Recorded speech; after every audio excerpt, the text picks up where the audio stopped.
Aujourd'hui, je voulais vous dire un petit truc que j'ai quand je commande du tissu parce que ça me tente pas nécessairement à chaque fois de me casser la tête à trouver le même rebord là, en barre côtelé ou en rib qui match avec le reste de mon tissu. Donc, souvent, ce que je fais, c'est que je vais prendre exactement le même tissu, comme par exemple, vous voyez ici, c'est du jersey que j'avais.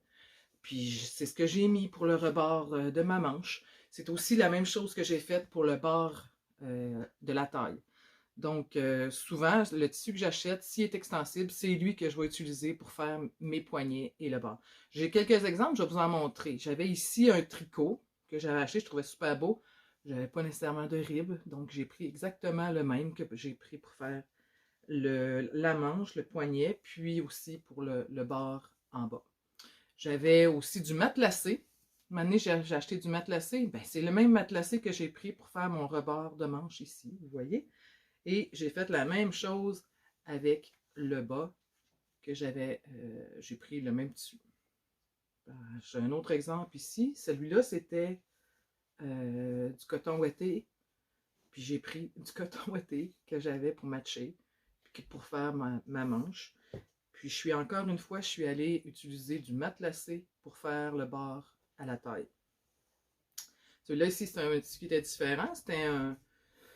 Il me semble que c'était du jersey. Je me souviens plus exactement, mais vous voyez, il y avait de l'élasticité aussi, mais c'est pas la même affaire qu'un jersey de coton. J'ai perdu le nom. Mais vous voyez, j'ai pris la même chose pour faire la manche, puis ça fait très bien, ça fait une super belle finition aussi. Puis c'est aussi ce que j'ai fait avec le bas. Je l'avais mixé avec du matelassé, puis je suis allée le mettre en bas. J'avais ici du French Terry. J'avais fait une manche. Ici, ça, c'était du coton ouaté. Puis ici, c'était du French Terry que j'avais pris pour la manche. Ben, c'est du French Terry aussi que j'avais pris pour le bord ici du poignet. Il est resté impeccable aussi. J'ai pris le même French Terry pour aller mettre en bas de mon chandail. Donc, vous voyez, j'en ai plusieurs exemples. Même chose. Ici, c'était du coton ouaté blanc que j'avais. J'étais allée le mettre vis-à-vis de ma manche. Ici, c'était du matelassé réversible. C'est ce que je me suis servi pour faire le bord de mon poignet. C'est aussi ce que je me suis servi pour faire le bas de mon chandail. Et ici, j'avais du coton ouaté super doux. Celui-là, je l'adore. Donc, même affaire, il y avait un petit peu d'extensibilité dedans. Pas beaucoup, mais ça ne change rien. Je suis allée en mettre en bas, pas en bas, mais je veux dire, mais au poignet. Et j'ai pris la même chose pour. Je suis dans ma pile de linge. J'ai pris la même chose pour ce qui est du bas.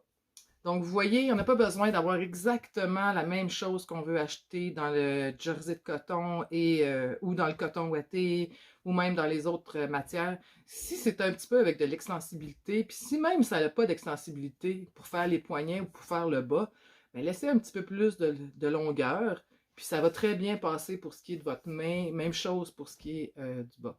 Donc, c'est pas nécessairement nécessaire d'avoir le même rib ou le même bas côtelé que le matériel principal de notre chandail pour faire quelque chose de beau. Merci, bonne journée!